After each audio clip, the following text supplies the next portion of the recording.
Pessoal, deixa eu virar a página aqui, porque está afastado dos trabalhos por pelo menos uma semana o taxista que sofreu uma agressão no trânsito na região norte de Belo Horizonte. Os médicos afirmam que por causa das pancadas na cabeça, ele corre risco de ficar tonto ao volante, por isso ele deve ficar afastado.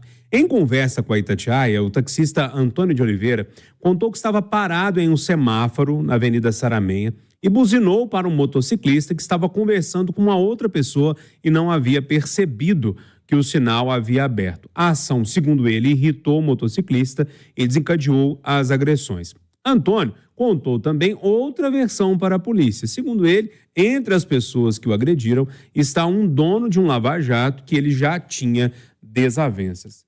Eduardo Costa, independentemente da desavença ou da buzinada, de qualquer outra coisa, é muito desproporcional, não? Ô, Júlio, os ouvintes da Itatiaia, que são fiéis, já sabem, mas eu vou repetir. Durante a minha vida profissional de repórter, o tempo que estava na rua, eu devo ter ido àquelas casas de sobe e desce ali na Guaicurus e adjacências umas 100 vezes. Como professor de um curso de pós-graduação do UniBH, eu fui durante 13 semestres levando alunos. 13 semestres, 13 vezes. Como jornalista, teve uma época que um estripador estava matando as mulheres lá. Eu fui lá tanto que o Drummond, Roberto Drummond, saudoso, me chamou para poder conversar e acabei virando personagem de um dos livros dele, O Estripador da Rua G. Eu nunca vi um princípio de confusão naquele sobe e desce, onde em cada hotel daquele tem aí, digamos, por turno, 100 mulheres e 1.000 frequentadores o tempo todo. Nunca vi. Ô, Júnior, ao longo da minha vida profissional, eu tenho acompanhado o sistema penitenciário e posso te afirmar, a penitenciária Nelson Gria, que é de segurança máxima, essas penitenciárias federais, como aquela de Mossoró, nenhuma delas passa perto, nenhum desses hotéis de alta rotatividade, nenhum dos lugares que a gente parece que é terra sem lei, passa perto do trânsito brasileiro. Nada. Nada é tão violento, perigoso e letal como o nosso trânsito. Em todos os sentidos. Em todos os sentidos. O que o moço fez na sexta-feira, na linha verde, quando ele botou o carro dele com tanta velocidade num paredão, que o carro partiu em dois, e ele, o que sobrou dele foi o tronco. Isso mesmo, senhores ouvintes. Ele perdeu os 2 braços e as 2 pernas, foram arrancados pela violência do acidente. Isso, para mim, resume a loucura de alguns. E outra coisa, tente subir a Raja Gabalha, na pista da direita, e, por razões óbvias, ousa passar para a esquerda. Ainda que você tenha dado certo e botado o braço para fora. Os motociclistas não param no corredor. Aquela agressividade que o motorista tinha com o motociclista, Júnior, virou. Eles estão mais agressivos que o motorista. Então, embora tenha doído, mas doído mesmo, na carne, eu tenho arrepiado quando eu vi a capacetada que ele deu no idoso, não me assusta. Ô, Edilene Lopes, e aí, como é que você lê essa história toda, essa violência no trânsito, representada hoje por essa agressão a esse taxista? Bom, Júnior, nós todos andamos muito irritados por causa da agitação do mundo, da exigência de ter que fazer muita coisa, enfim, o mundo é cada vez mais rápido. E isso faz com que as pessoas tomem atitudes que elas normalmente, em uma vida mais tranquila, não tomariam.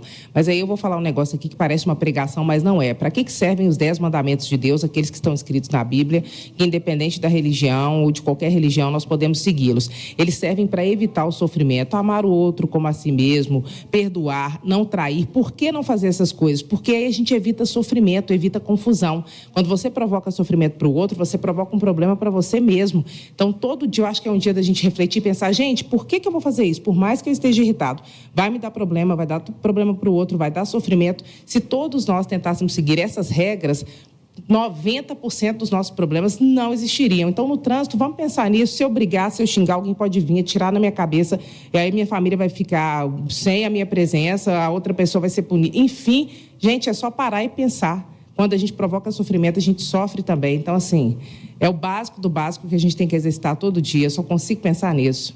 Rita, e essa violência aí? Olha, indo aí no que o Eduardo e a Edilene já falaram, eu acho que as pessoas estão ficando menos reflexivas e mais reativas. E o que leva o ser humano a ficar mais reativo, menos reflexivo, e principalmente aqui no Brasil, tem muito a ver, inclusive, com a falta de educação e com esse tempo real da tecnologia, né? Está todo mundo com o dedo na tomada. Mas ainda existe uma outra coisa aqui no Brasil que a gente tem que pensar, que é a sensação de impunidade, Então, isso tudo misturado está fazendo que a gente tenha a sensação de que estamos numa terra sem lei.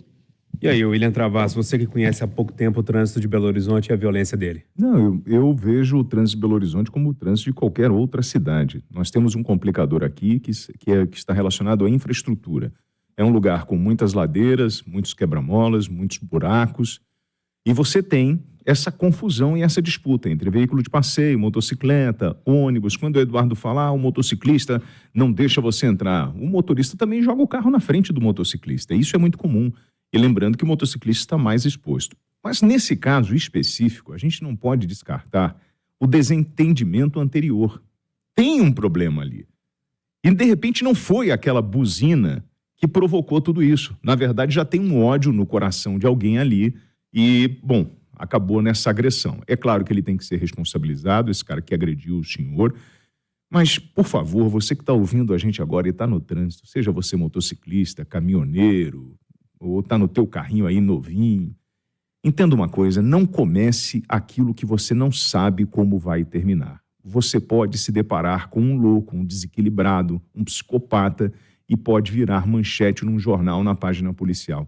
Então, assim, respira fundo e aprende a contar até 10, mesmo estando certo, porque o trânsito de hoje, não só o trânsito, mas o mundo está muito violento. Não à toa que a Edilene falou em amor ao próximo, não à toa que o Travassos está falando em reincidência, Júlio. Na nota do Jornal da Itatiaia diz que entre as pessoas que agrediram o idoso estava o dono de um lava-jato que... Ele teria tido desavenças anteriores. Então, se esse homem não baixar a bola também, ele não vai longe.